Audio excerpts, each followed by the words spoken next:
do is called a running stitch. So to do that, you need a piece of fabric, you need a needle threaded and ready to go. Okay, so the first thing I'm going to do, on this fabric, it looks the same either side. So the back side, the front side, they both look similar.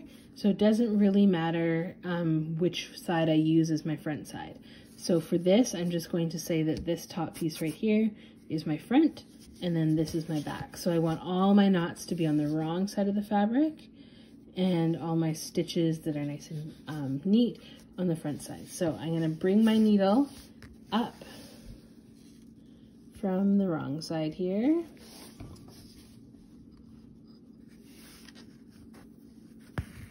Like that. Okay, and then I'm going to put it back down to the wrong side. So I brought it up from the wrong side, now it's going back down to the wrong side. Okay, and you can see on the back here. And when you do that first knot, you want to make sure, that first stitch, you want to make sure that your knot is nice and flush with the fabric. So you can see that there's no space in between the knot and the fabric. It's just nice and flush.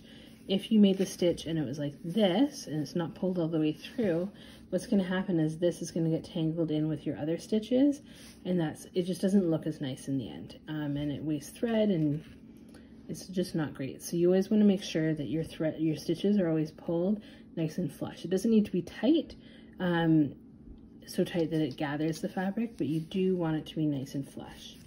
Okay, so now that I've made that first stitch, what I'm going to do is I am going to go ahead and bring my needle up from the wrong side again. And when I do that, I'm bringing my needle about a stitch length away. Just going to pull my thread through, and we've made our first stitch. So it's really simple. So again, now I'm going to grab my thread, and I'm going to go to the wrong side. Okay, and I'm just going to pull it tight. And that's all the running stitch is. So the stitch is really great if you're doing some hand gathering. It's nice decoration. I wouldn't use it if you're like making a garment or trying to sew or attach anything to whatever project you're making. This is more of a quick stitch that is more for decoration. Okay, so you can see now I have 3 nice stitches.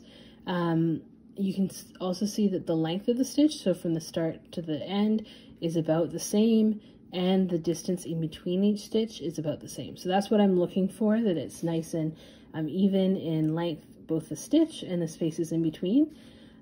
This stitch I did was also a nice straight stitch, so it went straight up. If you were outlining like a shape, you would want to just make sure it's nice and smooth, or if it's from the edge of a fabric, that you keep the distance from the edge of the fabric. So now that I'm done my stitches, I'm going to have to tie a knot. So we tied a knot at the start of our stitch, right? We tied it in the thread, but now if I don't knot right here, the stitch is just going to come out. So what I'm going to do, and what I do whenever I'm hand stitching, is I like to grab the last stitch I made. So I'm just going to grab the stitch like this. Okay, and you can see it creates like a loop there. So now I'm going to take my thread needle and put it through the loop and just pull it tight. And that is a knot, but it's not enough of a knot. So just like our other knot, we did it 2 or 3 times. We're going to do this 2 or 3 times. So I'm going to grab my thread, I put it through that stitch. Now I'm going to put my needle through that loop. Okay, and then I'm going to pull it tight. And then finally, my last one, I'm going to put it through that stitch. I'm going to pull my knot until it's about that big. I'm going to put it through the loop and pull it tight. So if you're doing that and you're kind of forget what you're supposed to be doing, and you do this and then you just pull it through like that, don't worry, just do that again and then put it through the loop, so you don't have to worry if you've missed it. Okay, so now that I'm done, I need to cut my thread. So what I'm going to do is I'm going to take my shears and I'm going to trim this little knot so it's nice and neat and tidy.